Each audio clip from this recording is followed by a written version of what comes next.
Want me to text him? 8 feet. Oh, there you are.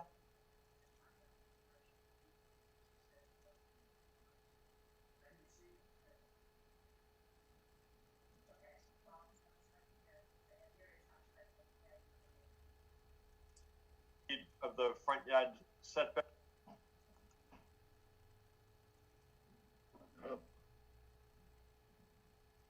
Is Judy Barrett coming?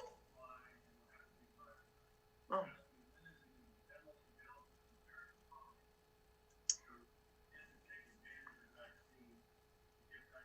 Do you want me to read that legal advertisement? I don't have it. If you can read it, it would be good. Yeah, okay. So notice is hereby given the Board of Appeals of the Town of Walpole will hold a public hearing via Zoom conference on Wednesday, September 16th at 7 p.m. on an application from Christine Goodrich, case 2029, with respect to the property at 9 Ginley Road, Walpole. It's for an application is for a variance under section 6B1 of the zoning bylaw to allow the construction of a garage within 23.8 feet of the front yard setback where 30 is required. And they have given me a written request to continue until October 7th. Okay. Sean back? Should we just vote?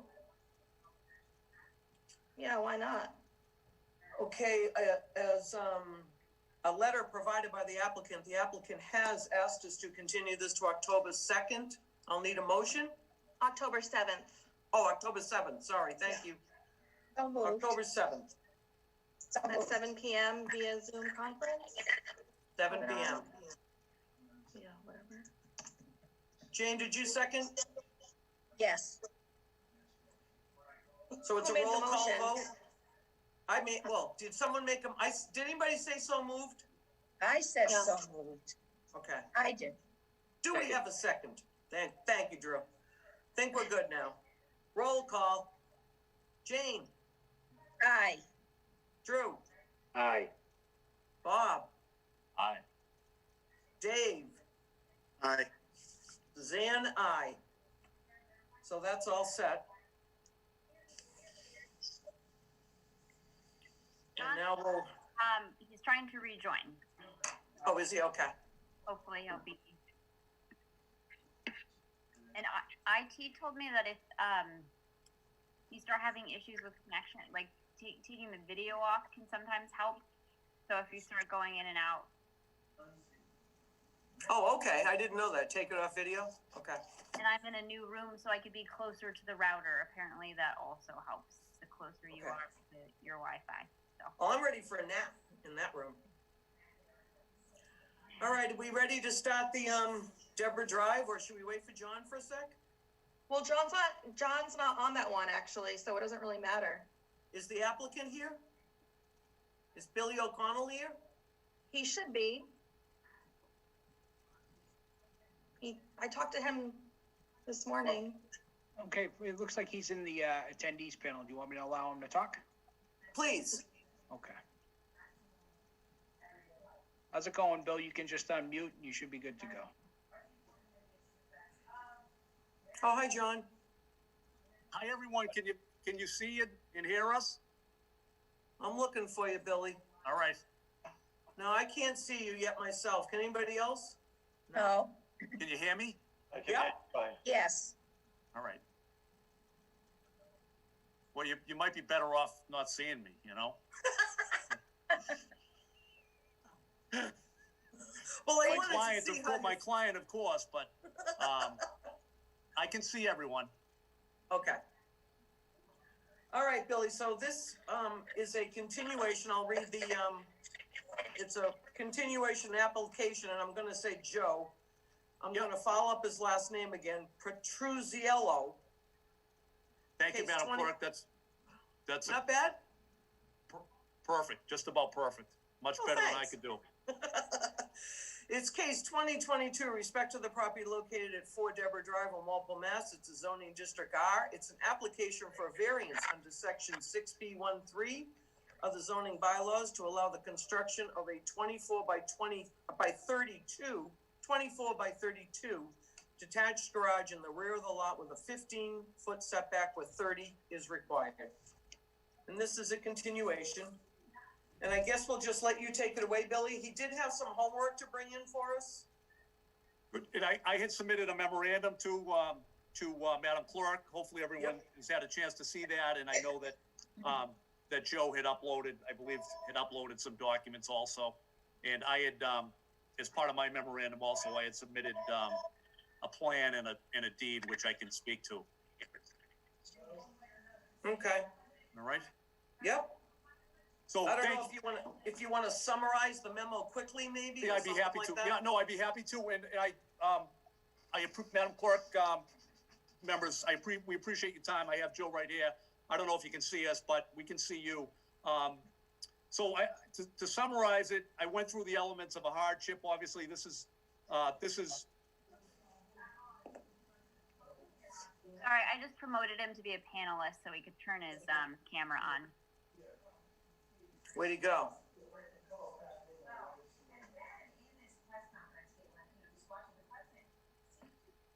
I don't see Billy.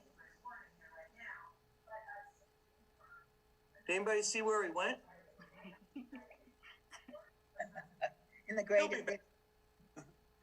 In the great abyss somewhere. There I he is.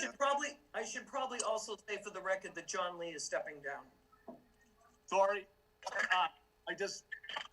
are we back? Yeah, You All should right. just start your video now, Phil. yeah. Go live, Billy. There you are. Great, and I have Joe here. So, thank you, everyone. Very briefly, as you know, this is a variance for a rear yard setback for a 24 by 32 shed for the applicant's property at 4 Deborah Drive under section 6B13. Respectfully, I know the hearing is continued, but I would submit that the elements, the hardship elements, I think we can go very quickly through elements 1, which are the uniqueness of the lot, and as referenced in my memorandum, in the plan that I submitted, it's a fork-shaped lot. It's bordered by, in the rear, it's bordered by Norfolk conservation land. Is that right, Joe? Yeah. Okay, and the key here is that, and you're gonna see on the plan, there's a 20-foot drain easement. I would submit is unique, given the rest of the neighborhood. If you look at the original plan that I had submitted, it shows the lot. The 20-foot drain easement obviously benefits the rest of the residents on Lois Drive and the surrounding area. Everything kind of slopes down. He also has a water line close to his house. So I would submit that as far as the first element, the property is very unique. It's a fork-shaped lot. That drain easement is there. There's also a water line. And those conditions of uniqueness really only allow him to place the shed where he is proposing it. He could not build the shed anywhere else. This is a shed for to store his vehicles. He's got 2 classic vehicles, 2 motorcycles. He's got gardening tools also. So the first element I would submit is very, very clear. The uniqueness is there. The third element, as far as public detriment goes, I would submit, if you look at the engineer's letter, he referenced that he was okay with it. He was more than okay with it. He had referenced that placing it anywhere else would be difficult. And I think it would, if that easement ever had to be maintained, it would pose, an issue to the other residents in the town. So, and also, you've seen the plans. It's a beautiful shed. It's a gambrel design. No one in the neighborhood. 3 of the abutters had, as you know, had submitted letters in support. It's set back. There's a ton of woodlands. No one can see it, and it's going to add value. This is going to cost Joe. He said the foundation cost him $30,000. It's going to cost him another $45,000 to build it. It's only going to benefit the town's tax rolls. So I would submit that it's definitely increasing the public good. It's in a rural zone. It comports with the language in the bylaw concerning density and residential single-family homes. It's got, you know, it's a very low dense. My concern is that if he can't build this, he's going to have a large tent or canopy that he's going to need, which is going to be an eyesore to store his vehicle. So it's going to be a large container. So it's really going to be an improvement in the neighborhood. Going to benefit the tax rolls.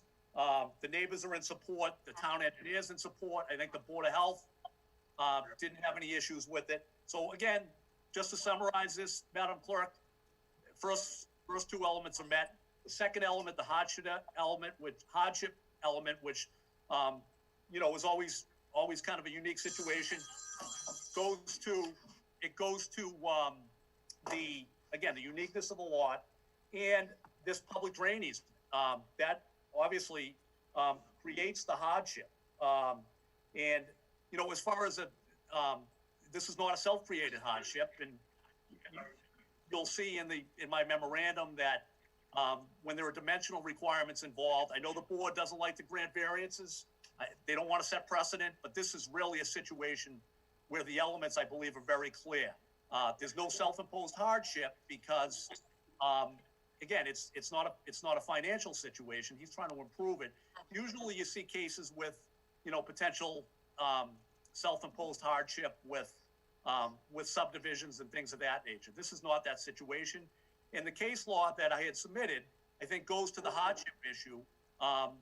When there's potentially a public, there's a public or municipal action or hindrance that doesn't allow him to build the shed where he wants to locate it, where he otherwise could have been able to locate it, but for this drain easement, I would submit that there's case law to support that.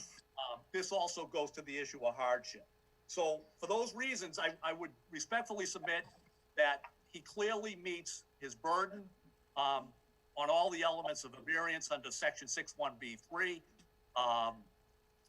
Again, the uniqueness of the lot, the hardship, and the public detriment. He's got support of the neighbors. He's got support of the other town offices. And for those reasons, I respectfully submit that you approve the variance under section 61B3. And we appreciate your time. Thank you. Okay, thanks, Billy. Through you, Madam Chair, if I could just clarify one small thing. I just wanted to note, I think I heard Mr. O'Connell say that the land was Norfolk Conservation Land. It's Norfolk Aggie property. So My apologies. Yep. Just want to clarify. No worries. And my understanding is formal letters have been submitted from the neighbors. Do we have? They should be part of the original submission. And Joe, who are the neighbors? There's Bob on my right. There's another Bob on my front. There's three letters. Okay. Yeah, I don't see any here in my packet anyway. I uploaded. They referenced them last time. I can certainly pull. Amy, I think you may have sent them to me. So. Oh, I have them. Yeah. I have them. Good. Thank you. I have two of them. Four. There should be three. There should be three of them. Okay. I have a Forbes, a McManus, and Pawlowski. I'm probably ruining his name too. Sorry. Three of them I did have. Okay, great. Thank you. Okay, we did send him home to do homework. I don't know if you were aware, Billy. On our plan that we had was, pretty, not that, didn't have a lot of detail. Yeah. And we don't have his water line on it. We don't have his septic on it. We don't know how many feet this foundation is from the easement line. There was a lot that was not on the plan. Yeah. And I don't know if you have something different for us or. We don't. I know Joe requested it through his engineer, but and we know. Sorry, Joe. We know where the water line is, but yes, I drew it. I uploaded the plans with the water line drawn on it, and I also uploaded a aerial photo with the actual drawing of what's on there. I saw the aerial, but I can't see like your septic on the aerial and stuff, Oh, the septic is in the front. Yeah, septic's totally, in the front. Nothing to do with the back. Totally in the front. In the front of the dwelling or on Deborah Drive? On Deborah Drive, right in front of the street, like in front of the house, but I'm it's gonna the show actual- this. I don't know if anyone can see that. That stinks. I have the septic. Yeah, right on Deborah Drive. It doesn't have any like dimension. It has nothing. I just Yeah, wrote the the word septic is septic. totally in the front. That has nothing to do at all with the back of the house. Okay. I think you mean the side, but, okay. And the water line, is that broken up line that goes to the pole on Deborah Drive? No, No, I uploaded another diagram. The water line goes between the house and the garage. Right in the middle of the house of the garage. You mean I the uploaded- foundation? Yes. Between the house and the foundation, that's right. But I don't know where it is, so. Well, I uploaded it. Joe, was that the picture that you uploaded that you literally drew a blue line on? To Yes, show it, yes, water line that's was? one of them. Not a civil plan, just literally drew it. Yes, she asked me, she said that was okay. Cause, Okay. I Who's had she? to, I'm sorry, I think it was you who told me last month that I could draw where it is. Because I had to fix that water line a few years ago, so I know exactly where it is. I think when the request for the water line and the easement, it was to try to help you so that we could look at the actual dimension in the property and on the side lot line related to the easement and the water line to check the dimensional, to check the numbers there. But, Yeah. I mean, that's kind of not there. the easement's there. I mean, the water line goes behind the, like Joe said, behind the house and, would preclude him from pushing it back. Pushing it closer to the Pushing house. it, right. But even if you do go closer to the house, you still won't get the 30 feet setback. Right.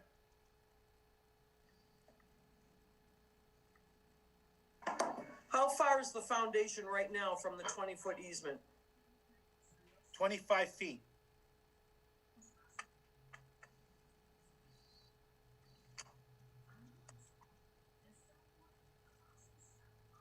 Oh, I'm sorry, you're talking about the garage foundation, right?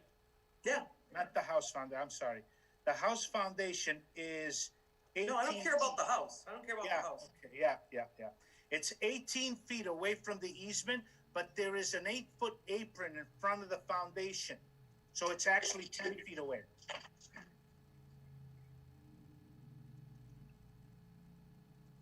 I don't know what an apron means. So you mean you put like a little deck on it? No, so the Like front of a the ramp? garage, because it's a dirt driveway, so the front of the garage, I had them put a cement apron, so before you pull in, you're not dragging dirt into the driveway. So it's like a slab in front of the driveway. And can you tell me the size of that Front of slab? the garage. Can you tell me the size of that slab in front of the foundation? Yeah, 8 feet off the foundation. So this thing is really 40 feet long. Well, no, it's a slab. It's not a foundation. yeah. It's just a slab. Okay. Anybody from the? I'm confused. I guess. Anybody have anything? Yeah, I had I think the questions I had in the last hearing were, we understand that the easement exists and that locating something on top of the easement is, a challenge. It would, doesn't make a lot of sense because it might have to be ripped up.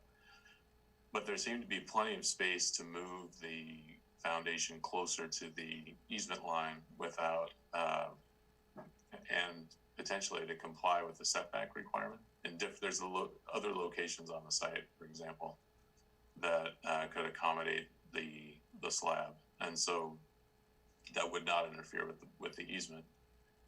And so the question really is, but the fact that the foundation has been poured and the location of the garage is sort of fixed at this point, unless you have to adjust adjust the location of the foundation. But you know, thank you for. I'm assuming that's Ashley who's bringing up the plan. But so on this plan, that the distance from the sort of corner of that lot, where the lot lines connect at sort of an angle there, is, you know, over 38.5 feet to the foundation. Yeah. And I don't understand why the foundation could not have been moved all the way to either the easement line itself or even within 8 feet of it. It looks like you still have another 18 to 20 feet or so of space to move it there that would increase the rear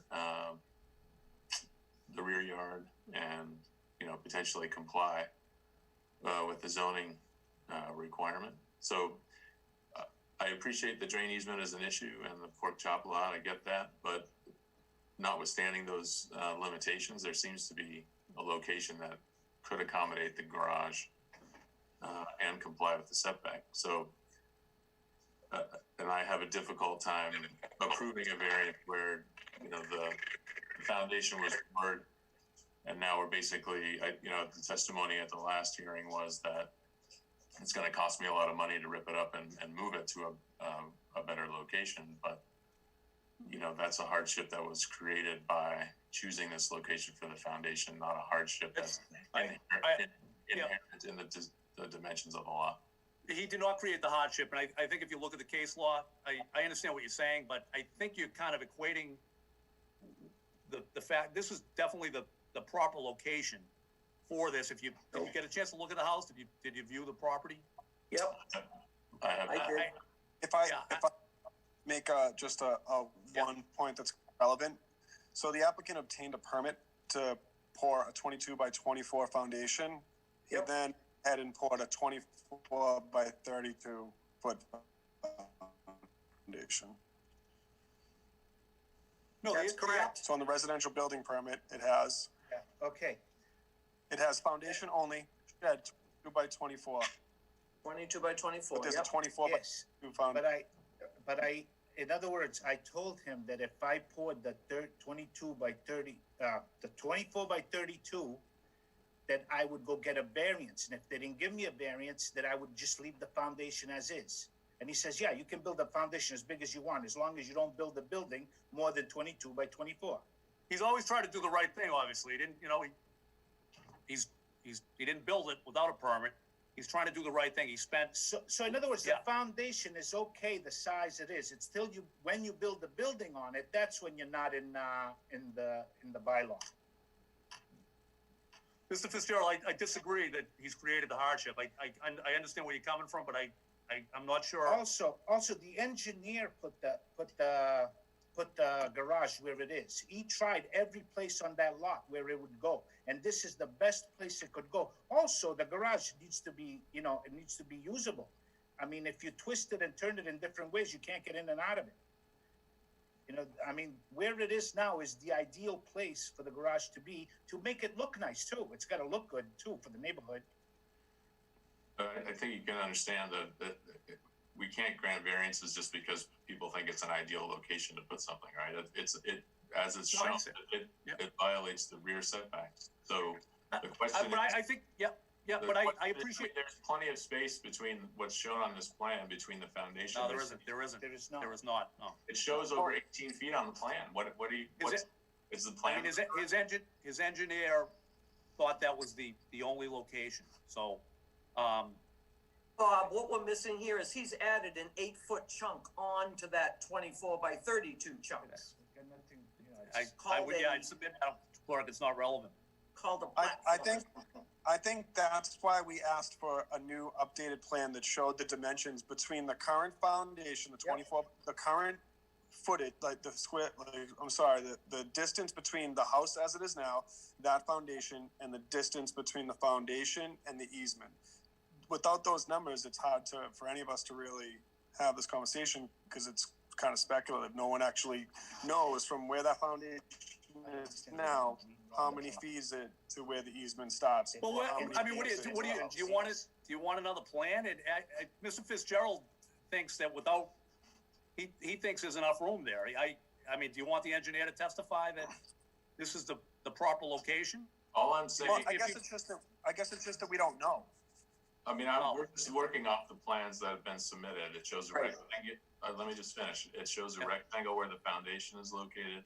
It shows the boundary of the easement, and there's appears based on the scale of the plan that there's 15 feet of space between where the foundation is shown and the border of the easement. If you're not encroaching on the easement, You want to put it right on top? Do you want to put it right on top of the easement? I mean, what if the town needs to dig up the easement?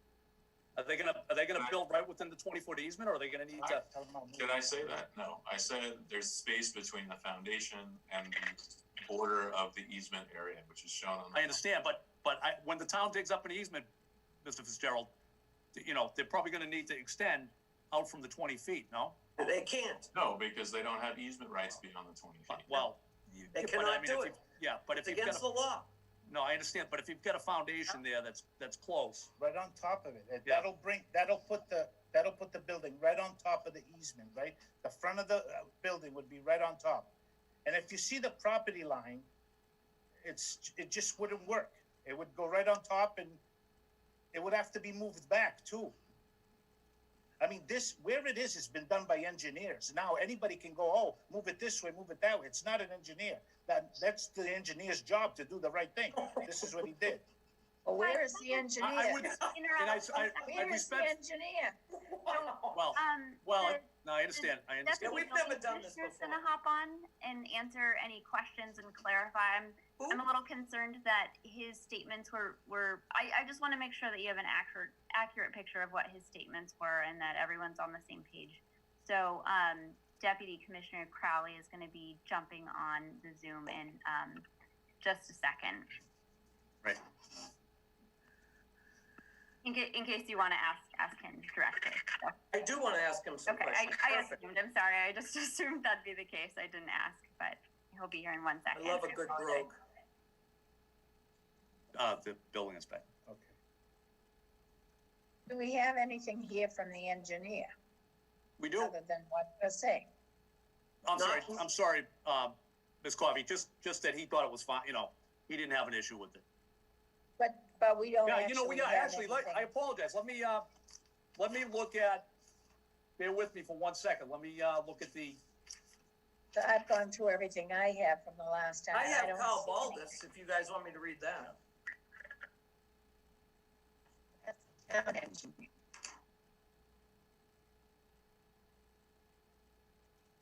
I've been through all of my material that I had from the last hearing, and I don't see anything. Are you talking about from Kyle Baldus? yeah, and what he said No, under I'm number 2. talking about his engineer. No, His he's, engineer who, oh, I'm sorry, I thought you were talking about Carl. so he doesn't have anything. He doesn't have anything No. from his engineer when he's making a statement that the engineer said this was the only place and so on and so forth. No. We don't have anything written to attest to No. that, do Other we? than the as-built and the Okay. Right, So like that's Joe said, all I'm asking. that, other than the as-built, I mean, if you get to the property, it's really it's the place for it. I'm not sure it could go any, I don't know. If Let's go over the building itself that he thinks he may erect, before Jim comes on. Yep. What are the dimensions of this? It's 24 by 32, Yep. and it's gambrel. What is the height? The height is 21 inch building and then a 3-foot foundation, so 24 20 feet, right? 24 feet. Okay. And I don't have my zoning bylaw book. We can ask Jim Crowley that question. If that height's, I don't have my It's zoning 15, book. well, so it's 15, but the way I read the bylaw is, if it's over 15, then he needs a 30-foot setback. Otherwise, it would be, That's another issue for me, Billy, why it needs to be pulled forward. yeah. The tall building. I think he might even need a variance for this, for the height. Well, the way I read the bylaw, I could be wrong, but I look at, and I talked to Jim, if it's over 15 feet, I think you need the hardship under note 3, explanation, note 3 is 6B13,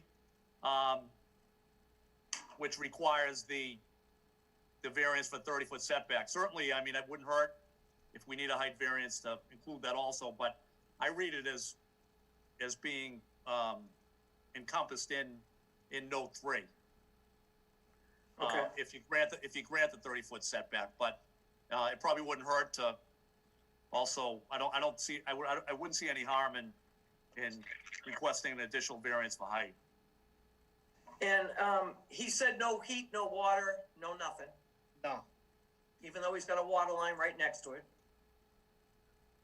that goes through, yeah, that goes by it.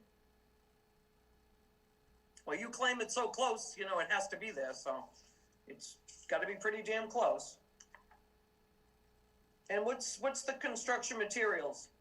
All wood? Yeah, all wood. And what's the fire prevention going to be used out there, since there's going to be a lot of gasoline and a lot of hazard materials out there? It's gonna have a fire alarm. It's gonna have an alarm connected to the house. It's gonna have what other garages have, whatever the code calls for. Well, the code could call for grease traps if you're also putting all that kind of stuff in there too. So we'll ask Jim that question also. Well, it's a residential garage, man. Well, it's almost the size of my foundation in this house that I'm living in, so I'll tell you that much. It's the storage, Madam Clerk. Mm-hmm. All right, do we have Jim? We're I'm working just on looking. it. Oh, okay, sorry. Does No, I'm anybody sorry. else on my board have any questions? Jane, you have anything? Oh, so no, I Anybody? was just gonna say, remind me again, how many total vehicles are gonna be housed in this garage? And how many are already housed in the garage that's there? I think I remember 7. Well, I there's didn't write it 2 down. classic cars. What's gonna be in the new garage is 2 classic cars and 2 motorcycles. And plus garden tools, you know, lawnmowers, and ride-on mowers, and stuff like that. Okay. And how many other vehicles are on the property? There's 2 more which are in the garage under the house. That's it. Okay. There's another law you're breaking right there. 4 that? vehicles. 4 vehicles. Single-family dwelling. Hi, Jim. Hi, how you doing? Hi, how are you? Not too bad. Welcome to the show. Thank you. I'll try and get from our point of view what we did or discussed. You're doing good. You're a little shaky, but you're getting there. I'm getting there. I'll eventually get the hang of it. An iPad rather than a laptop, so just try prop it. So the situation on this build, from my point of view, was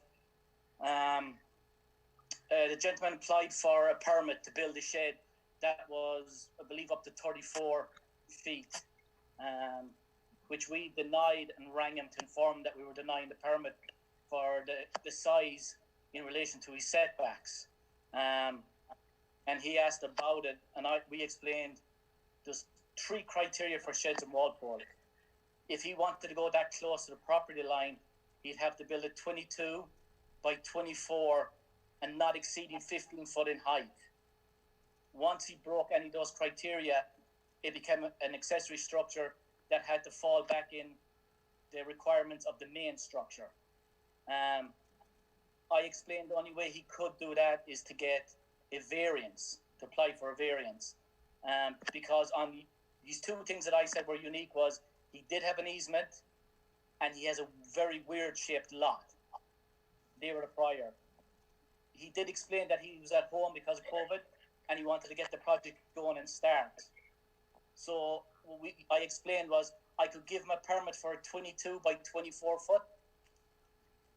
And he could build that, he could apply for his variance, and we could approve it, and he could go for that, and then he could apply for his variance, and if he got the variance, then he could extend it.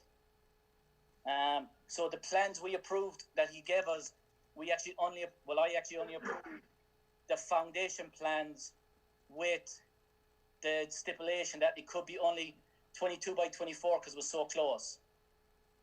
And that's why we issued a permit. And then when I went out for the inspection, it was the size it was, and we failed it on the grounds that it was too big for where it was placed. Again, it's a standard garage. Well, again, 22 by 24 was going for standard garage. He is allowed 3 garages on his lot, and 2 already existing in the house. So he was a one more bay garage. He had said he wanted a workshop at the back of it, which we said, yeah, workshop is fine, as long as he had 1 bay in the front. But I said we did need new plans because, again, the plans we had were showing a 21-foot gambrel that was oversized for being that close. So that's why I gave him a permit to build a 22 by 24, and he had to go for a variance to go bigger. When we went out there, the foundation was bigger. He said he could alter it if he didn't get approved on it. I think that's why it's on the system as a failed. I think the whole thing froze. Okay. So he's only by right allowed 1 car in this new garage. Yes, under our zoning. He can go for more, but that's a special permit. Right.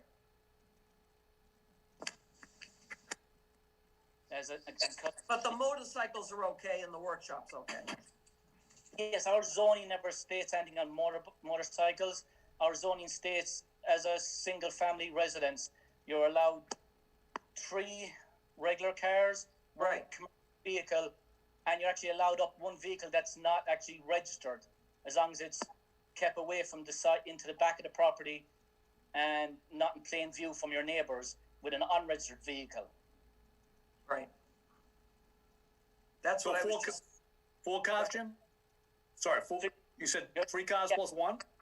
So you're allowed 3 cars registered, 1 commercial vehicle, and you're allowed to have 1 unregistered car, up to 1 unregistered car on your lot. That's 5. So that's 5 cars. Again, yeah, as long as they meet those criteria. Yeah. But in the garaging of them, you're only allowed a 3 bay garage in Walpole. Yeah. Anything bigger, you need to go before the board to get permission. Right. Thank you. We're only getting permission for side yard right here tonight. Right. Okay.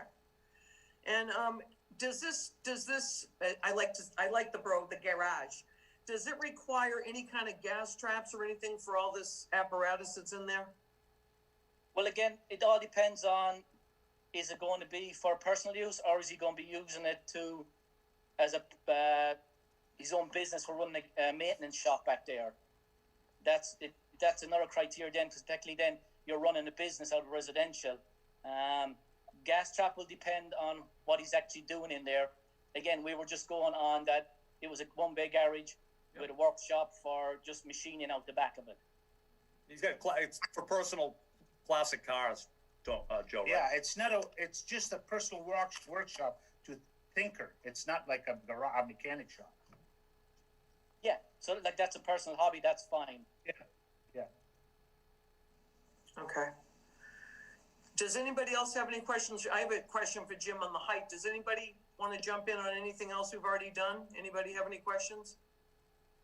I would just note you have 2 people as attendees. I don't know if you've taken, I wasn't here at the last meeting, so I'm not sure where you're at in public comments. I just want to make the point that the commissioner's story was a little different than Joe's version of how he was able to build the 24 by 32 foundation there. As my understanding, I thought he said that the building inspector said that he could do it as long as the building he built on top of it was not that size, which we were just told is not what happened. Well, look, he could, Jim. He could build a foundation. The foundation by itself is, it could be used as a patio, right? It's yes. If he turned the back half into a patio, that's a patio. But we're going on the basis he's applying for a foundation for a garage. So if he applied for the foundation for a garage, we wouldn't be allowed to give him under zoning 1 up to 34 feet, being that close. That's why we only issued a permit for 24 by 22. When we done the inspection, the owner explained that he was going to go for his variance. We did fail the build because it was the size. and he said if he didn't get his variance, he could turn the back half into a patio. That's right, yeah. So in other words, the foundation, I could still build the 22 by 24 inside that foundation and just leave the rest of it as a patio. Yes, so the garage you have is, I believe it's 34 by 24 wide.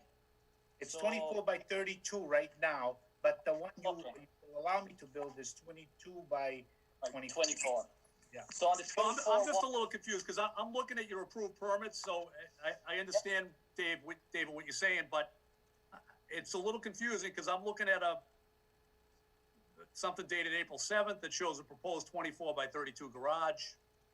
And another permit that was approved again on April 7th, showing, it looks like the slab foundation option. So as far as the sequence goes, I would just submit that it's a little bit confusing, with respect to the initial approvals, because I'm looking at a plan that shows a proposed 24 by 32 garage. I see the permit, of the foundation permit for 22 by 24, but I think that was typed in after, wasn't it? No, so if you look That at added after? so we Building permit? so what happens is we're all online. So Yeah. if you've any paper documents, none of it came from us. Yeah. All are online. So if you look online at his permit, Yeah. he applied originally for the garage for the full size of 34 by 24. Yeah. We denied it, and I rang him and explained it to him. So that's why you will see on the permit there, thanks Ash, that shows we altered the description to be a shed 22 by 24 and as built before final, which is standard. If you go in attachments, you can click on the attachments in our system, and you will show his full set of plans that show the size of the shed or the size of the garage, his foundation, everything. On them, you'll show my stamp with a description saying this is not allowed. It has to be 22 by 24. 10-foot setback. Yeah, okay. Exactly. Just a little confused, and I just bring it up because the original plan was 24 by 32. It wasn't like, so just the sequence is a little bit confusing, but. So as she's doing, she's going to attachments. Because everything we do online, we do not give back stamp plans, and if we did, ours would actually be physically on it. So when we go on the proof plan, you'll see the first page says. Yeah, that's it, yeah. Yeah, so that's why, yeah, I get it, Jim, but that's why I just want to bring it to the board's attention that, you see the 24 by 32. Yes, and you'll see on top of it. Yeah, so the reason we done this is we try and help the people of Walpole, because if I deny this fully, I send this back to the owner, and he has to go and pay another $1,500 to get a whole new set of plans drawn up. So that's what we stamped on this. Size not allowed, only allowed at 22 by 24, and on the permit it states a new as-built foundation is required. That way we're working with the people, instead of saying a direct no, go get a new set of plans, it's going to cost you $1,500. Jim, I mean, in looking at the one that you would stamp, I think originally the plan showed a little over a 10-foot setback. It looks like Joe was able to move it back to a little over 14 feet. Is that right? I don't know. I don't have an as-built. I can't. If he did move back to 14, perfect. But again, with a 34 size shed, he's violating zoning. If he kept it at 22 by 24, it's even better at 14. But as of now, that's why when I went out there, the size alone being that close, he failed automatically. Right. Thanks for pulling that up. Yep. Yeah, that's the as-built right there. That's the actual position of it right now. Yeah, so you can see by the size of it, this is why we asked for as-built after the fact. The setback changed, and also the size of it changed from 24.34 to 24.32, I believe. Yep. So it's actually dropped 2 feet in size as well, and that's how you probably got to 14 feet. So again, that's why we ask for as-built after someone does something, because they might hit soil, they might hit rock, they move it, they tweak it. The builder might move it a small bit. So we always require an as-built when you do anything new to show that you proposed this, you went ahead and built it. We require an as-built to prove you did what you said the original plans were Jim, I mean, does it look like, I mean, to bring this thing back to the 30-foot setback, you're gonna be right on top of the easement, no? It's Well, just- so the way with easements work is, as long as you don't build on an easement, you're good, because easements work on, like that easement, standard easements are usually like 20 foot wide. There's like a 2 foot wide pipe in there, that's it. So an easement is designed that the town or whoever owns the easement can come in, dig up the ground without actually disturbing the rest of your land. So it's not like if the town had to dig up the water main, they're going to drive onto the owner's land outside the easement. If they do that, then they have to pay to repair all the damaged property. That's why easements are usually 25 foot, even though, or 20 feet usually. And people go, well, why are you taking so much of my land if it's only a 6-inch pipe? And that's the premise of it as well. They can drive in, dig it, do work on it, and leave without damaging any rest of your property. So a homeowner can build right up to the easement if they want. Like for him to get to 30, being honest, yeah, it's going to be tough. He could bring it right up to the easement. I'd be more interested that how far or how close to 30 would bring it to his house more than the easement. Yeah. Yeah, then we're potentially into another setback, I would think, but we could be, you know.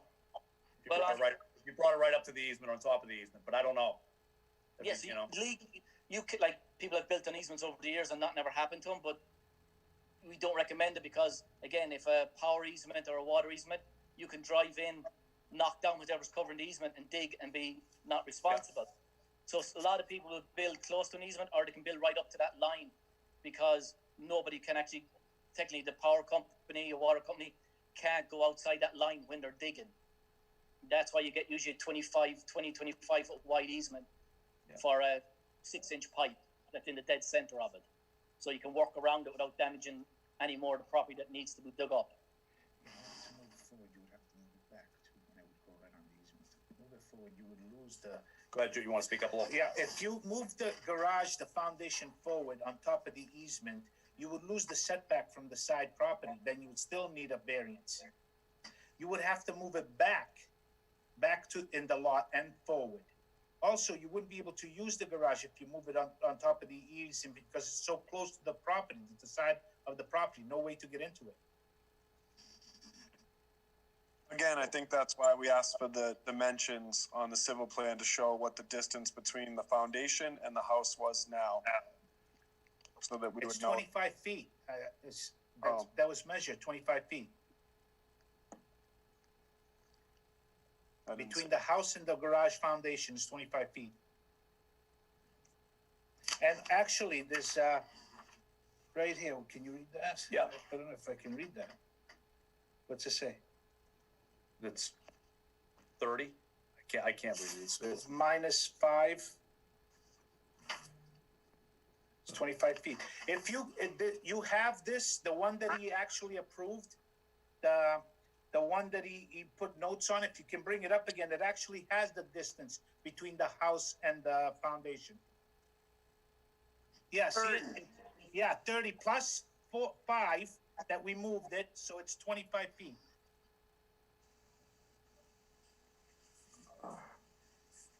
So it's 15 from the back now and 25 from the house.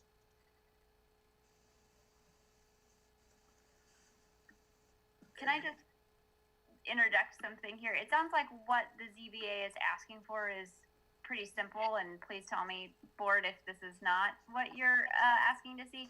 Sounds like you just kind of want to see that footprint moved over, and you want to see whether or not it can be brought in compliance. Is that accurate? And I think that's easy enough to do. We have scale drawings, and we. Is the water line? The water line is not on this plan. All we have is an aerial of the water line. Oh no, that blue marker. I feel like I'm doing that Alabama thing with Trump. We have the blue marker. Yeah, you should have an aerial photo, and you also should have a diagram that I drew with the water line. If you could see it. And it's hard to judge by looking at this on an iPad, how far, you know, what the footage is. I don't know how many of you were able to go by it and take a look at it, because The water it's- line? No, the actual, the site. I drove Because by the it- site, I did not enter the property. Yeah, because you can really get an idea of what's there, you know, if you see Oh, I it. did Google Earth and everything. I did all that, yeah. Yeah, Just like this is what I brought up, but I didn't know if anyone was home. I just did a drive-by. I know it's heavily wooded. I mean, yeah. you know. Jim, the other thing I wanted to ask you about is the height. Mm-hmm. I'm- I'm questioning the height, and, he did tell me first he said, 24, I think. 30 feet. Ed? I don't have anything on any plan Yeah. that really shows. So on the We'll do the that. original That's permit that where the garage would Well, go. one The says easement wasn't there. 21, but not including foundation. yeah, so we have 21. And that's, see, 30 feet away, that's where it would end up. Yeah, that's where it would end up. We didn't hear him speak. The engineer did that? So if you can see this diagram that's up now, Step back a little. right, this is where the garage would have been. That's where the engineer would have put the garage if the easement wasn't there.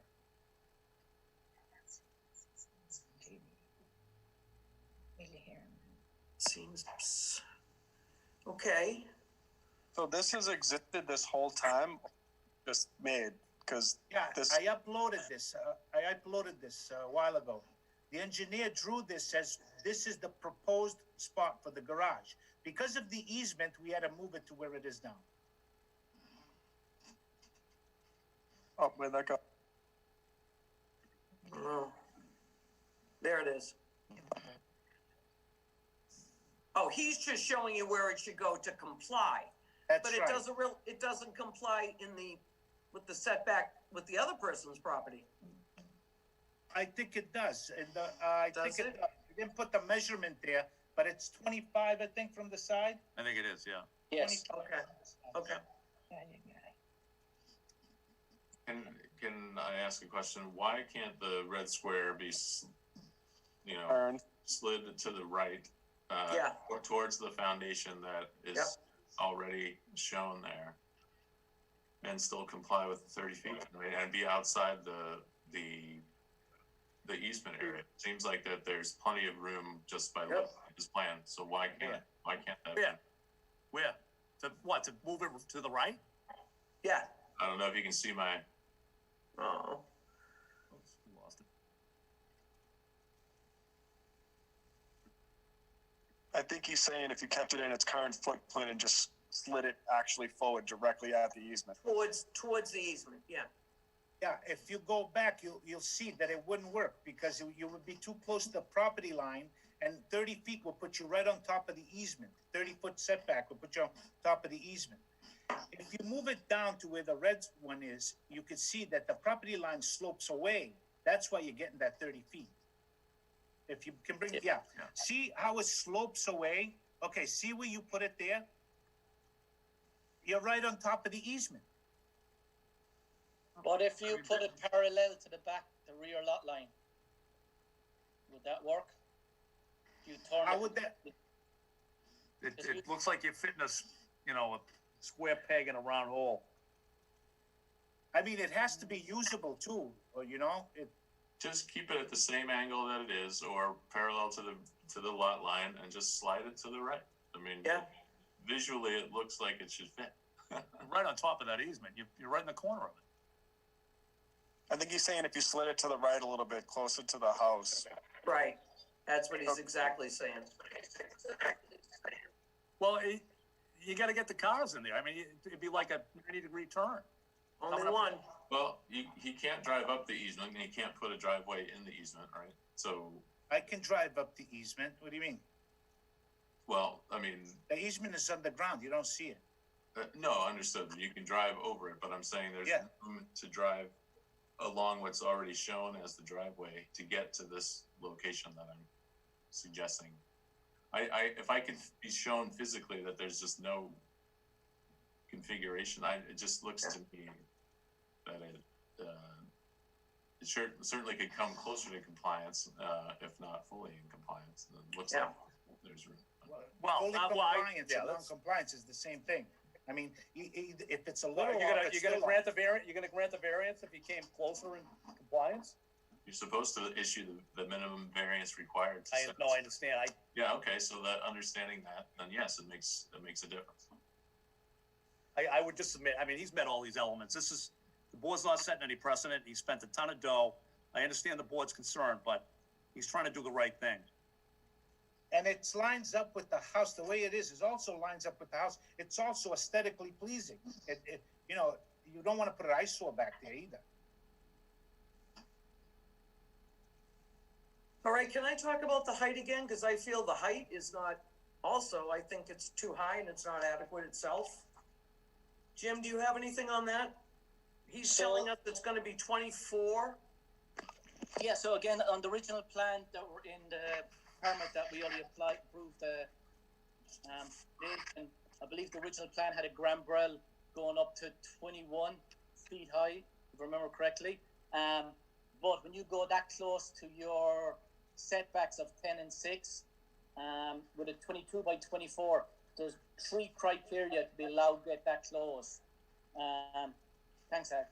So you can see there the right-hand side, well, the picture on the left-hand side, but on the right of the garage shows 21 foot to the top, from the ground. So it's 21 foot high. In Walpole, you get 3 criteria to get close to 10 and 6. It has to stay less than 22 by 24. Jim, you went out. It has to be 15 foot high max, and it has to be 100 feet off the front. So if he's going bigger, then he's applying for the variance for being closer for a shed or a garage over 22 by 24, and for having a height greater than 15 feet, being, if you want to go to 10 and 6. Yeah. Billy, you want to attack that? Yeah, so I mean, I think what you're saying is that if you're over 15 feet, you need if the height's over 15 feet, Jim, you need the 30-foot setback variance, right? That's encompassed in note 3. That's the way I read it. I could be wrong. Yeah, no, just to keep it 10, and again, we've 3 criteria of 3 different sizes of buildings. A tool shed under 200 square feet does not require a permit, but does have to stick to the zoning of 10 and 6. Right. The next criteria is you have to be 22 by 24, not more than 15 foot high, and 100 feet off your front. If you Which he is, yeah, he's off, yeah. Yes, he's got the, again, if He's off the 100, sorry, yeah. he's off the 100, if he did 22 by 24, he's good, but by breaking 15 to 21, then he has to make it to the regular setbacks of the house, which is 30 and 25. Right. And what is the height if the setback was right? If I had 30 feet, how high could I go? Technically, if it's an accessory structure, you can go up to 35 feet high. Okay, so that's the only thing that's prevented me from making it 22, 21 feet high is the setback, right? Yes. Yes. Okay. Yeah, and I would argue that the height, is somewhat de minimis, 15 to 24. Suzanne, I understand your concern, but I would, That's the whole size of the garage, though. Yeah, it's a beautiful garage.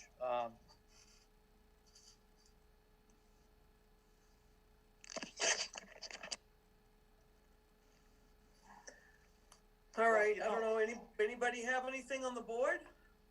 I'd just like to add that, and I hear Mr. O'Connell's comments regarding his applicant about spending a ton of money, but this conversation probably should have taken place prior to pouring the concrete pad. And I think we're all pretty clearly seeing that that pad could have been pulled maybe in a little bit directions, and I'm sure maybe Jim and the applicant had numerous conversations prior to pouring that pad about the setbacks, but yeah, you don't know that. I mean, you don't know that, Drew? Is that, hang on one sec, to add to Bob's point, pouring the pad and coming for the variance afterwards puts the board in a predicament, and I would agree that I think a little bit more legwork should have been done prior to that. I understand, Drew, but it doesn't, I would submit, Bob, it doesn't go the hardship. this is not a self-created hardship, and I think that's the way you're viewing it. And I would submit, again, I know the board, no board wants to grant variances. They don't want to set a precedent, but I think we have more than sufficient evidence on all three elements. I understand the board's concern with how it transpired. I think Joe's acting in good faith. You know, he's not trying to pull a fast one. He's coming to you guys. And the fact that, you know, he spent 30 grand, you know, maybe he should have the conversation, but he's trying to do the right thing. He's increasing the value of the neighborhood. I was also off work. Yeah. I was also off work. Yeah. I was months sitting at home doing nothing, so I did most of the stuff myself. And the town was closed, so I did whatever I could with the time I had. Yeah. I mean, you know what, guys, if we didn't have the three elements met, I would not be so vociferous. But Drew, I understand your concerns, Bob, likewise, but I would submit there's more than enough there on those three elements, especially the hardship element. I would submit that the board is kind of being prejudiced because of, you know, the actions that he took, and you're applying it to the hardship element, which legally I don't think is right. And again, when I read the self-imposed hardship cases, they're more in the context of folks trying to create subdivisions. So I get it. I'm trying to help him. I don't think the board would be setting precedent. That's for sure. Bob, This is not. let's let Bob talk. Bob? This is not personal. I think it looks beautiful and all that. My job is just to. It sounds like it is, though, Bob. It sounds like it is. Are you accusing me of being personal? No.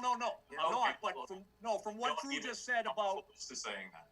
No, I am not. But from what Drew just mentioned about conversations with Jim and what he should have done, I apologize. I did not mean to infer that. But the comment I just heard about what he should have done and conversations he should have had leads me to believe that I don't know if he's got a basis for that, but that's concerning. He's trying to do the right thing. Suzanne, could I make a comment? One second. Let's let Bob finish. We've already heard. I'm the chairman, now. We've already heard from the building inspector that there was conversation about building a 22 by 24 foundation. Correct. The applicant himself indicated that he understood that he wouldn't need a variance for that, but that he would need it if he built 24 by 32. And he understood that he was building it at risk of not getting the variance. So Correct. this is not we're just trying to apply the rules as they're written. I just don't. I agree. I understand that, but a comment about, well, he should have done this beforehand. He's trying to do the right thing. You're not setting precedent here, and again, if he didn't meet the elements, we wouldn't be here. So the next person that comes in that builds something in violation of zoning. Right. And says, "Oh gosh, I spent a lot of money building this." I haven't built anything. I put a foundation in, but I can still build within the foundation and still meet the criteria without getting a variance. So you need to forget about the foundation altogether. The issue why we're here is because of the easement, and not because the foundation is there. It's because the easement is there. Okay, Jim, do you have something? Just on the price, our permit shows that the price of the job was $12,000. Exactly. So I can only go off of that for the side of that. As for the building, I can't speak. Once you start doing a foundation, from our point of view, you're doing a structure. Because again, a foundation doesn't sit flush with the ground. It sits a minimum of 8 inches out of the ground just by building code alone. So it's already in the air. So to alter this back, he'd have to cut down the foundation and he'd have to build a new wall in the middle of it to go back to 22 by 24, which is possible. But what do you mean? Why can't I use the foundation as a wall? I can't build a wall behind my yard? No, so you're going on structure. You have a foundation poured for a 24 by 32 foot garage. I understand that, but I can use that foundation as a wall. I don't have to use it as a foundation. I can just make a wall out of it, right? And turn it into a patio. Yeah, if you want to pour a slab over it. Why over it? I can have a wall extrude in my yard. Can I build a wall in my yard? Yes. But Okay, what I'm so the saying foundation is the wall, yes, but the cement if you- wall. Yeah, that's perfectly fine. What I'm saying is, Okay. if you drop the shed from 34-24 down to 22-24, you're going to have to pour one more wall to make it a garage again. Cause I understand that. I would have to make it shorter. Yeah. But I would never do that. I would never build a foundation smaller than the plans because it's not worth the money. If I can't put my car in there, what good is it? I wouldn't do it. I'll get a metal container and put it in the yard and put my car in there and not pay taxes. Why would I build a small garage if I can't use it? Suzanne, Madam Clerk, I don't know what the board's, I don't know what the board's position is, if they want to see another plan, if it's gonna make a difference to them. It seems like they don't want to give it. Yeah, Suzanne, may I make again, Billy Jane has something for us. Jane? Yeah. Yeah, there's just a couple of things as I'm listening to this and reflecting the meeting the last time around. As I look at this, the applicant, at his own risk, built something that was smaller than he was giving a permit for. No, And he was is that correct? Didn't build anything. I didn't build Okay. anything. I poured a foundation. poured a that I could foundation. use as You a poured a- patio. Excuse me, if I could please finish. Yeah, go ahead. Okay, you poured a foundation that was larger. Then you came before us saying, I poured this and now I want to have a variance. And there was there was no way, shape, form, or manner that you were even willing to consider if there was another way you could have put this. You were pretty argumentative about it, and so then we postponed it and doing it again. Now, Mr. O'Connor, when you speak about, well, it was only going to be 21 feet, it's up to 24, well, it's only 3 feet. Perception is reality, and to many other people who may come before this board and are given permission or have a permit for a 21-foot building, I, as you would say, I submit to you that they could refer back to this and say, but you let this go. So perception is reality. It appears that the man poured a foundation bigger than he was permit, and he did it at his own risk. And he kept perseverating that the problem was not the foundation. The problem was where the easement was. Okay, but he was asked to provide some measurements. On the foundation. It's the easement that we, Excuse me, sir. No, It's not. Excuse me, this is part of the issue here. You're unwilling to hear what people have to say. Let me finish. So the reality is this. He comes before us now and we're getting all kinds of things. It's a financial hardship. If not, it was 12,000, it was 30,000. Your petitioner did not want to hear anything about any other area. He was asked to bring us the footage, and that he's simply saying his engineer said this is all that he could be. So what I'm saying is that I feel very badly that you're sort of taking this as a personal vendetta. The applicant comes before us, having poured a foundation larger than he should have, claiming there is absolutely, positively no other place he could have put it. And the fact that it's going to go up to 24 feet as opposed to 21 is just, oh, well, not that far. It's very, very difficult. It puts us in a very difficult position. I feel very badly for the petitioner, but and for you to take exception, well, we should question why he didn't do this. There's a lesson to be had here. You only put what you are permitted to. And if you go before a board and a board says, we'd like you to come back with the measurements so that we can in fact evaluate, and that doesn't happen, and now it's a hoorah-ding here among people over the fact that we may be personal. This is not personal. This is the town of Walpole zoning board trying to follow the zoning bylaws as they're printed, keeping in mind that the bar for variance is very high, and we keep it that way, and that's one reason why the town is as nice a town as it is we hold our ground on it.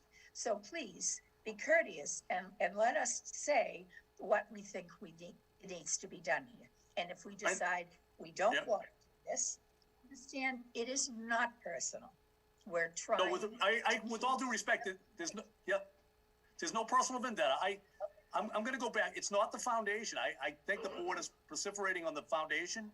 We're here for a variance. He's trying to get a variance. So, Ms. Coffey, I understand what you're saying. It's a beautiful town. Believe me, I was on the board at one time. I live in the town. I wouldn't be here if he wasn't trying to do the right thing, and he's met the elements. I respectfully, I would submit that, that when you're stuck on the foundation issue and the fact that you perceive that he's done something, I would submit that he's trying to do the right thing. And he was originally granted a permit. So I understand what you're saying. I agree with you, but it's not a personal vendetta. I appreciate what the board does, as does he. He's trying to do the right thing. As far as plans, are you not getting things that you would ask for? I get it, it's reasonable, but I would submit it's really the drain easement that we're talking about, and that he can't place that garage anywhere else. No, I disagree. As far as You can keeping pull the it town, up closer. as far as You can keeping the pull it town up beautiful, closer. yeah, You can't. you can't, yeah.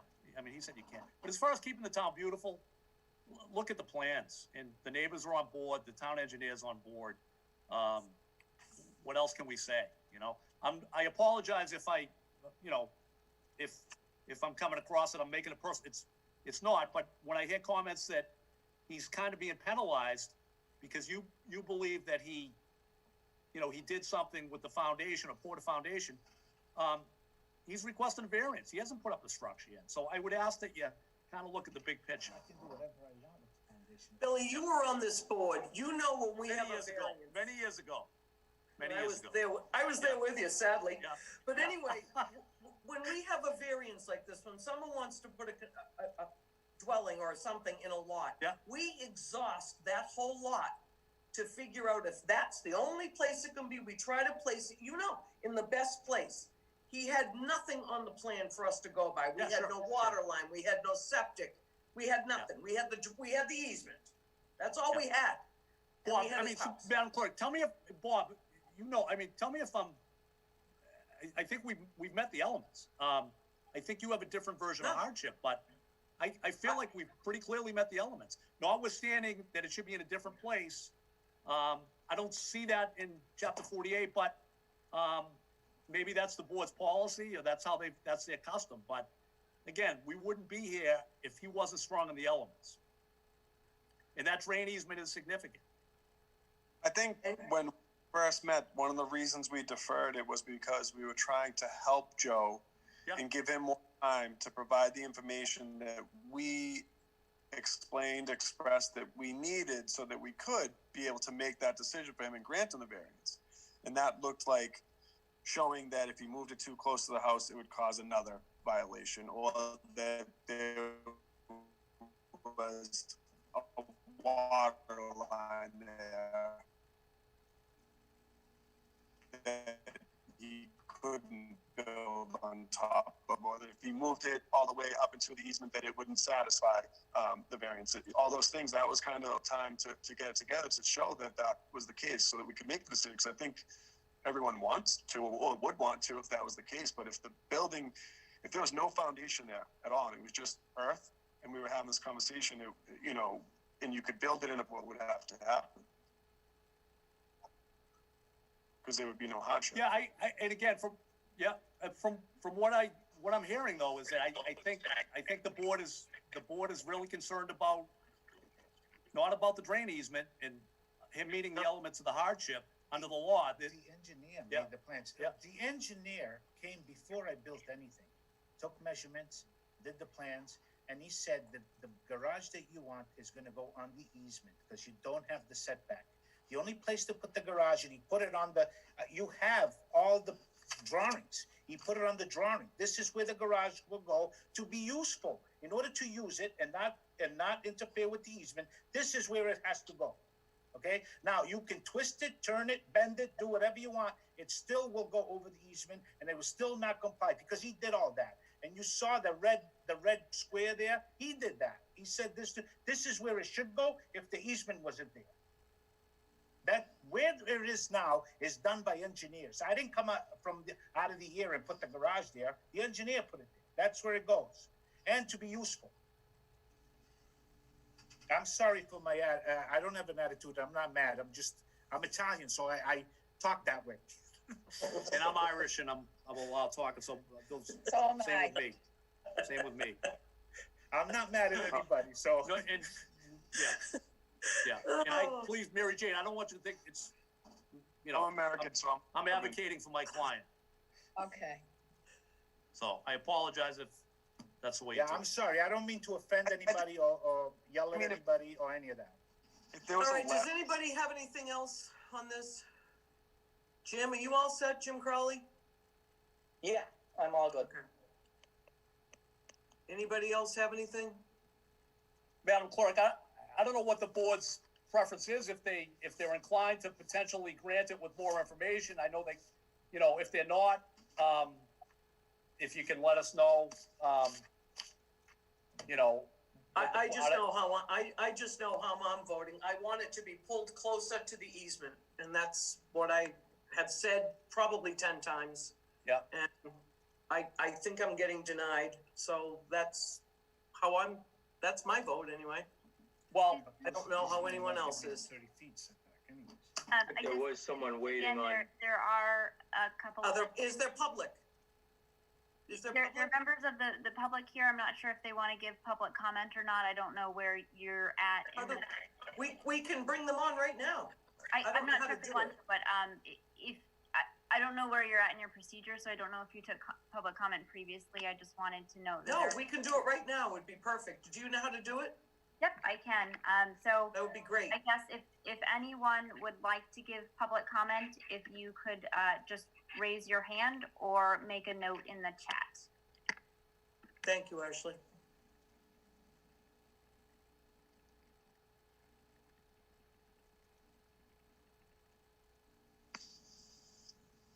Okay, I'm seeing no raised hands or comments in the chat. So Okay. thank you for letting me Thank you. check on that. This is so weird still. It really is. All right, Jane, do you have anything else? Are you all set? Bob? No, Anybody got any ideas here, or should we close? Madam Clerk, if the board is, I'm kind of getting the sense that the board might not be inclined to grant it. If that's the case, then, and again, I understand the board's position, but, you know, we may consider keeping the hearing open and withdrawing it without prejudice. That's what I suggested to Joe last time, to withdraw without prejudice. Yeah. I would agree. I don't know. Yeah. Anybody else? You guys all agree with that?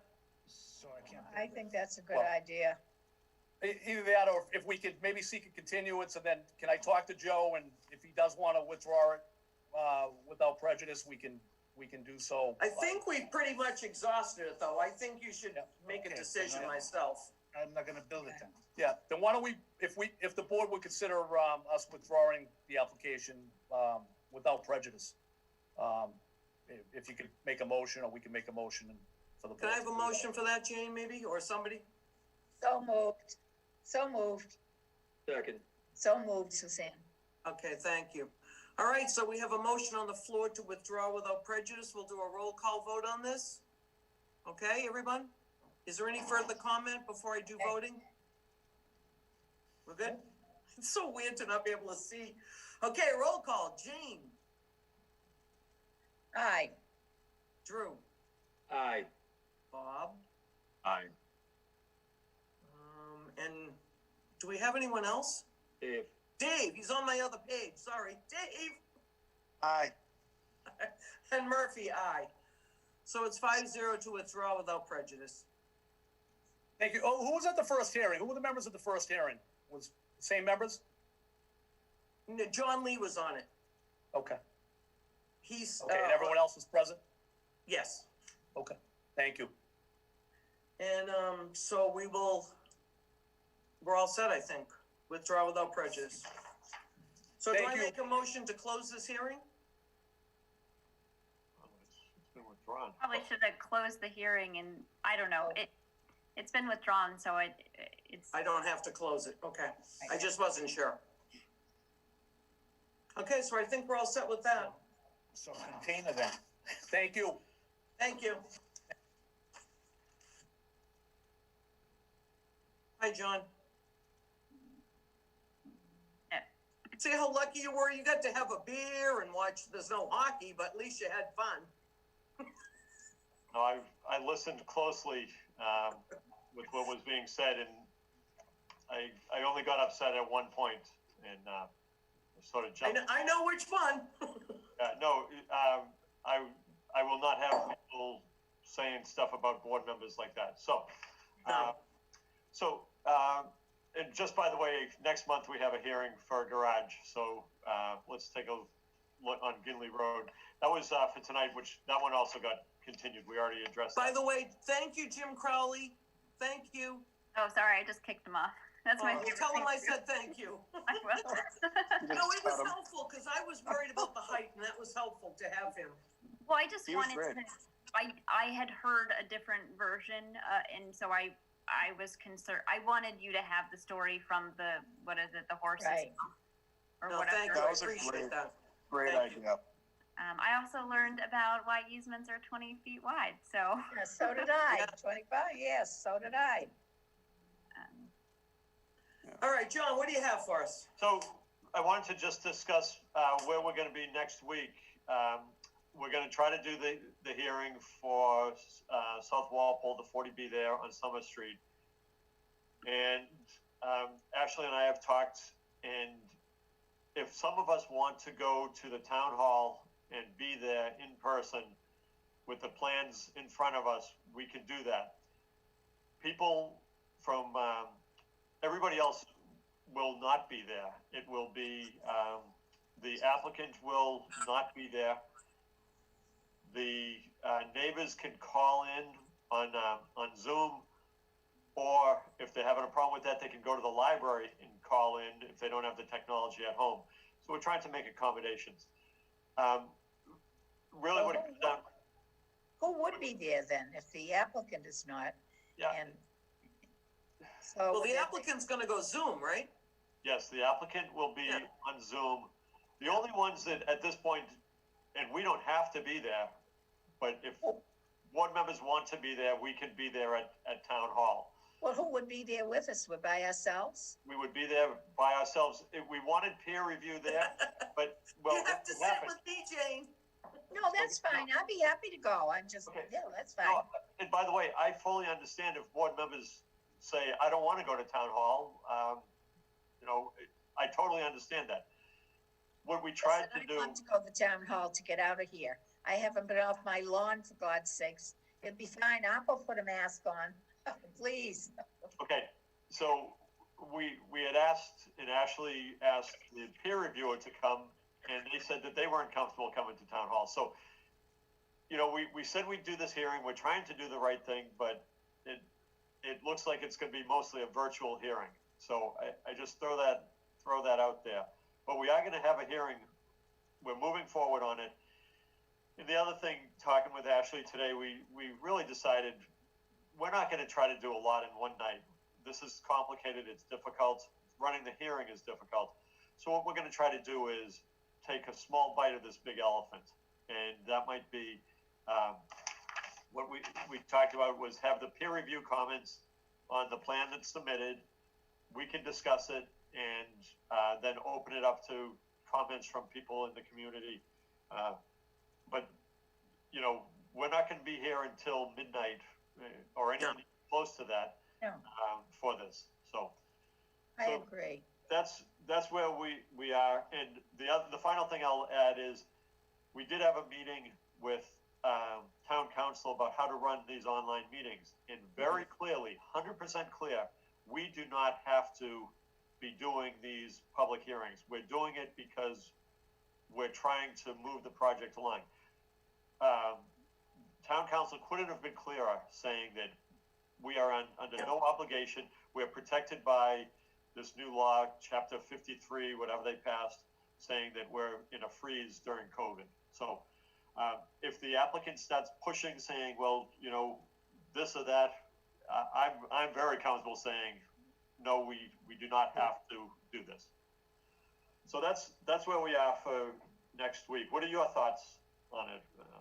Let me have one quick question. Did the applicant for Doopy come up with the money, or where are we? I'm just curious. So I'm gonna stay away from discussing any specific details about any specific cases and just keep it to generally how the ZBA wants to move forward with these hearings. I've reached out and spoken to a lot of planners. Amy and I helped, we put together a questionnaire. I won't call it a survey because a survey is a scientific data tool. So it's a questionnaire that we put out, and we've heard from over 51 communities just this afternoon. Good. So one thing that's been really great about it is all these different communities who are trying to figure out how to do the same thing we are sharing kind of their nuggets of wisdom and what they've learned through kind of trial and error. And one thing that really stood out to me was you really want to have very narrow targeted hearings and not try to do too much in one night, that just have really specific things. So I think and obviously things are touch and go, right? They change constantly. So identifying these like little steps and really sticking to that. So for example, covering a topic for one hearing and maybe limiting public comment to X amount of minutes, but then having a hearing the following week where only public comment is the focus. So I'll work closely with Chair Lee and with Town Council on kind of identifying what the goals of each meeting will be. I'm sorry, I just started sharing. Do you want to hear this? I just started talking. That's a bad No, go for it. It's great. So that's fine. No, fine.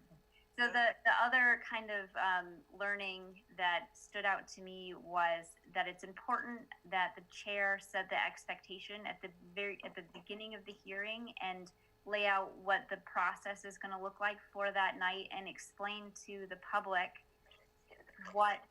how public comment will happen and so explain when we get to public comment, and I'm happy to be this coordinator unless somebody else really wants to do it.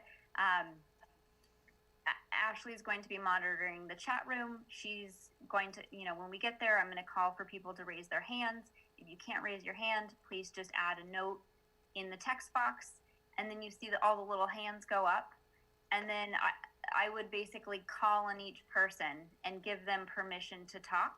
They would give their public comment, and then I don't like the verbiage of this. I would then mute them, and then move on to the next person, and then you would go to folks who've kind of entered on the chat.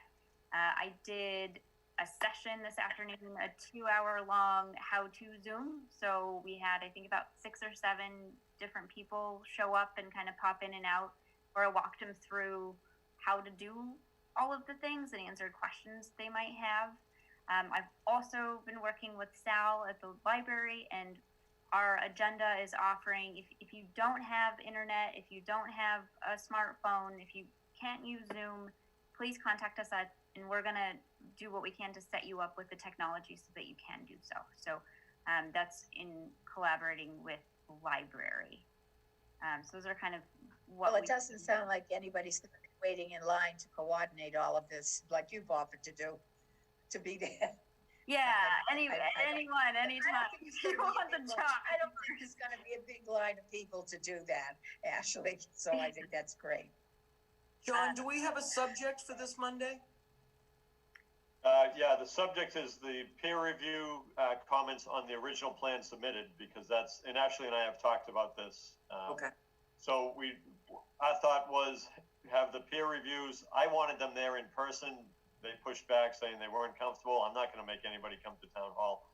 No way. And then, so they can give their comments, and then we'd open it up to the public for comments. I was pretty clear with Ashley. I think anytime we have a meeting, we must have public comments. Otherwise, people are going to lose faith that you know, we're not doing things right. So no matter what, even if it's just for 10 or 15 minutes, the public needs to be able to make comments during our hearings at some point. Absolutely. Yeah, that's One thing I wanted to tell you guys on Monday, I think it was Monday, I don't know what day it is anymore. They had the peer review and the applicant for, Summer Street, do a Zoom meeting, and I was present at it. And, it was just an overall, Sorry, let's stay away from getting into any. well, I'm just telling them I attended, that's all I'm saying. Okay, yeah, yeah. I'm allowed to say that. Super, it's like a No, I'm trigger. allowed to say for that, me I know I am, Go into panic, just so, letting them know. yeah. That's as far as I was going, girl. She's keeping us out of trouble, Suzanne, keeping us out of All trouble. I'm trying to do. Somebody's got it, I need her 24/7. That's right. So do I, believe me. After the last meeting. Whew. I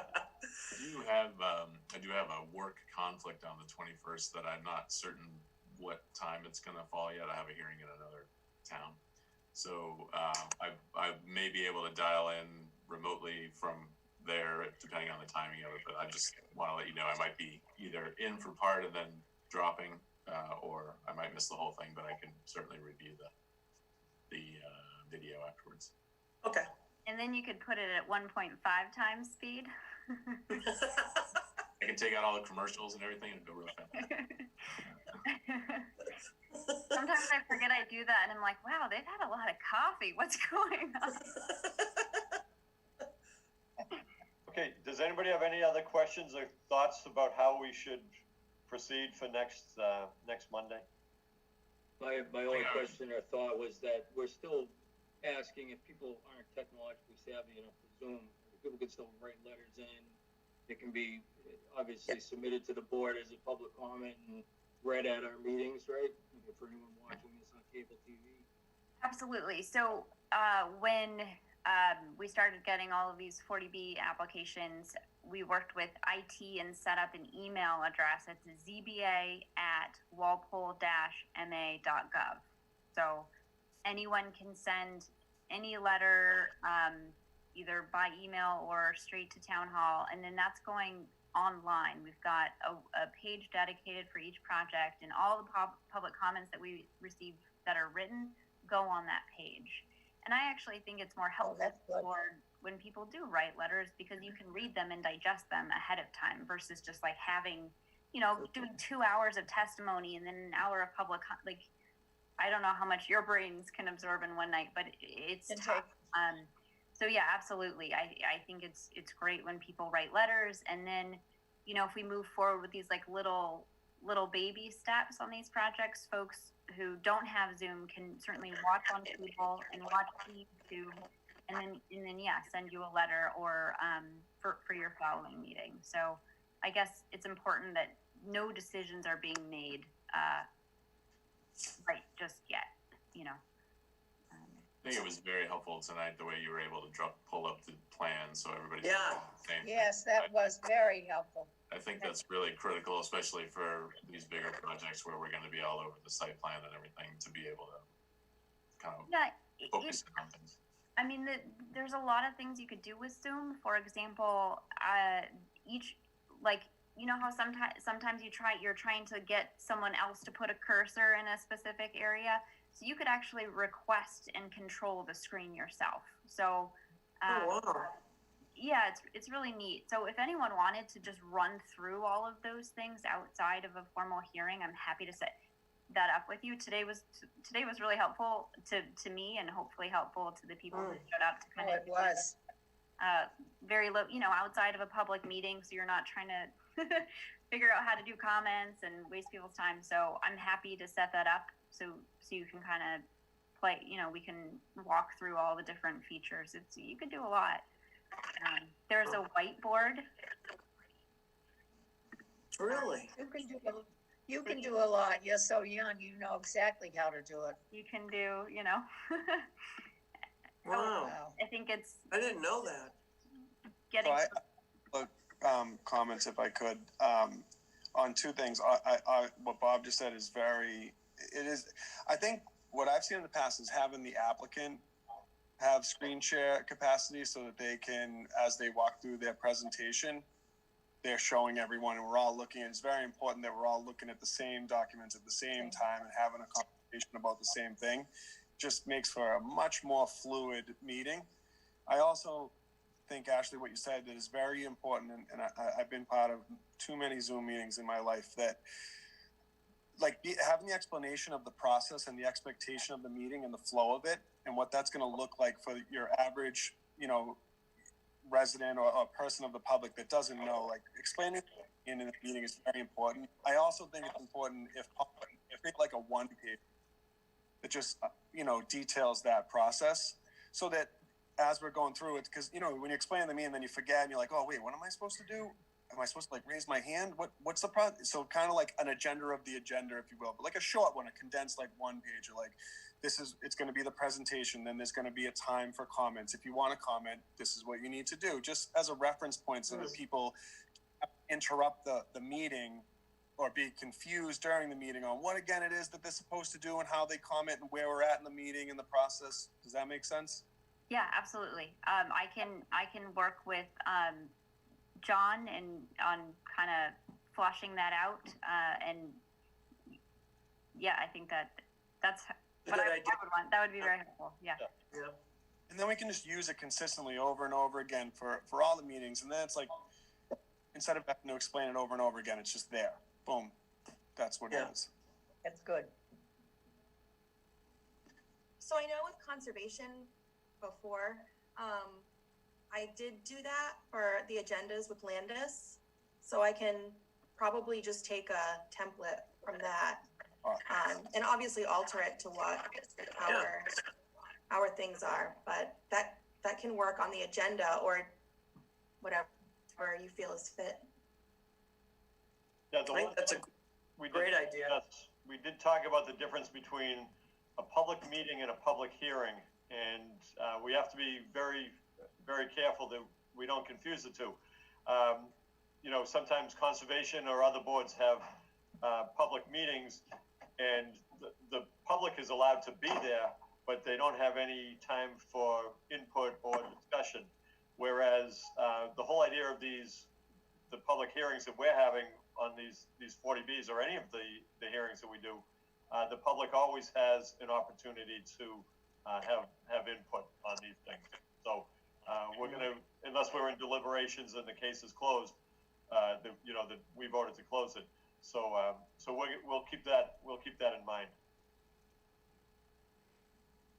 And as always, it's fail and fail quickly seems to be the motto. Let's go and try again. 2020. So, let's see. Oh, would you let me know if any of you plan to be, if board members decide that they want to meet in the main meeting room, it's not impossible. We can do it. It is more complicated to set up because if you have it hybrid, you have to have a camera, because we still want Zoom, so we need to have the Zoom camera, and then we need to have things set up on whoever's there, and we need to so if no one's gonna show up, let me know so that I don't go through all of the figuring out of how to get that set up and no one show up. Actually, when we agreed to do this, I feel that there was some pressure being put on us, not by you, but really by the applicant. And, we said, okay, we'll try this. And the whole idea was to make it so that the public and everybody would be able to see the plans and be there. Now what's happened is it's shrunk down, it's changed. It's changed to really what you're recommending here is a Zoom meeting. And I'm not comfortable with that. I think that we need to have something where the public feels that they have an ability to comment at a public hearing. And so I'm going to be at town hall. And, okay, great. And it's because that's what we agreed to when we said we were going to do this. And like everything in this whole COVID things change. I get it, but I feel pretty strongly that it's only fair to have at least that aspect of a public hearing still take place. I don't know, what other board members would plan on? I'm coming. I I'm would coming. go. I would go. Okay. Okay. Okay. Drew? I'm gonna do it, remotely just because I'm gonna. I'll be there. And Dave, you said what? I think he I said, don't yeah. think he heard you. Dave, are you coming? I have 4 small children at home. I'll be there. Okay, so, Oh, so, well, David, I mean, that would be, I mean, you've already started, so you can't vote on it. I would, if it were me, I wouldn't go. Okay, that sounds good. And, so I know that Judy is not doing public hearings in person right now, but she'll. Wait, be he's probably never even been in the room. Right? Correct. Yeah. I just thought of that. Sorry. okay, so, you know, one of the things, we're gonna see how we'll see how it goes on Monday, and, you know, I'm very comfortable doing the Zoom meeting. I thought it worked well tonight, Ashley being able to pull up the plans. And Yeah.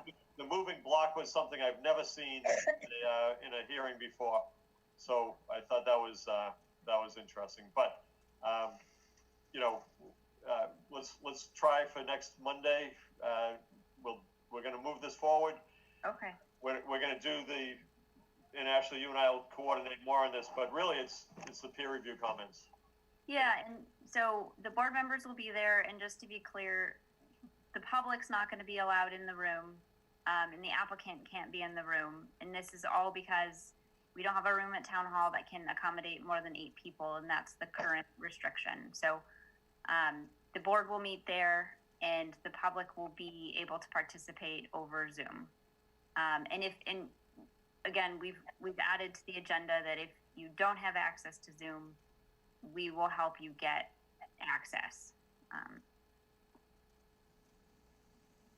Okay. I guess Okay. if that's the case, John, it's totally up to you, whoever wants to be in the room, but if the public can only access things via Zoom, I don't know what. There's also a call-in option on Zoom as well, too. I mean, you would need physical copies of plans in your hand to follow along, but you can call into a Zoom call. Yeah. But Bob, are you asking why are we even doing it like this? No, I'm just wondering, I know you feel strongly about being there in person, and I totally get that. I don't know how that functionally will be different for the public, since they're gonna have to be. It's not gonna be. Won't be. You're exactly right. But the reason why I'm gonna be there is because, we said we were gonna try to do a in-person meeting, and I feel that you know, I can't control what other people can do, but I can control that I will be there. And so it's not ideal, that's for sure. But Ashley is trying to get it so that people that don't have technology can at least access in. Also, can I just say that John and Dave are both at the bottom in their matching red polo shirts, and it's fun. We should all wear red polo shirts. It's our uniform? Yeah. Yeah, the zoning board uniform. Okay. Can I just get a head count of who is going to be present, so I know how to space you out? 4? Okay. Yep. 5? Yeah. 5. Okay. Does it count? Does Pat the cable guy count as a human in Yep. the room too? Yeah. he does. Well, I yeah. didn't know if he could set up and leave. I will be. I will know if also he be could leave. remote, but I will work with Walpole to get everything set up, Well, I and think, I'll probably just leave from my office, so I won't be far. yep, no, I think that's good, Ashley, if you'll be able to add any plans or any comments that we need, but, okay, so, Great. that's 21. for Monday. Thanks, everyone. All right, thank you. Good night. Anybody have Is anything a else? motion to close? Yeah, anybody have anything else for the board? So moved. Okay, motion to close, made by Suzanne, Or adjourn, Second by whatever. Jane. or adjourn, second by Jane. Any further discussion? Roll call vote. Murphy, Aye. Drew Delaney, Aye. Jane Coffey, Aye. Bob Fitzgerald, Aye. Dave Anderson, Aye. and I'm John Lee. Aye. Good night, everybody.